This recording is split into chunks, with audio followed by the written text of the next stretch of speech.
Shopping for a reg, especially if it's your first reg, can be a tough choice.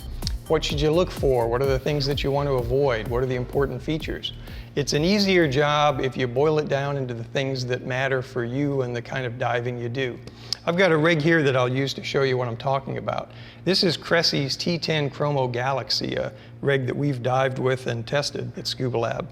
The first decision you've got to make is your first stage, piston versus diaphragm. Really now there's no difference in performance between the two. But one thing that will make a difference in performance is that whether it's piston or diaphragm, it should have an overbalanced design. That keeps the breathing performance consistent no matter how much air is in your tank. Another thing to look at is the hose ports and the way that they're arranged. You'll need enough hose ports for high and intermediate pressure hoses to accommodate whatever you've got attached to it, whether it's a wireless air computer tank transmitter, whether it's a dry suit inflator as well as your BC inflator. So look at how many ports that you have and make sure that it has enough. Also look at how they're arranged. I like designs like this that kind of put them at an angle so that you can get a nice tidy hose layout.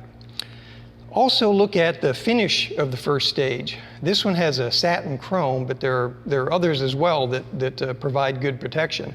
But the important thing is it should be a high quality finish and it should be well applied so that you know you have good protection. Another thing to look for, and this is important, is the size and the weight of the first stage. There's, for a recreational reg, no advantage to any extra weight or size. So look for a design that's compact and lightweight. It'll be less weight on your back and less weight to haul around. Also look at some of the particulars like the hand wheel. Does it work with your hand? Can you get it tight and loose? And can you do what you need to do with it? On the second stage, the number one thing you want to look for is lightweight design. This is going to be in your mouth the whole time that you're diving, and if it's heavy and you've got a lot of extra weight, it's going to cause a lot of unnecessary jaw fatigue. Also look at the shape and the design, the size of it. Is it nice and compact? That'll help reduce the drag through the water, and it also will eliminate leverage on your jaw that's going to add jaw fatigue. Controls.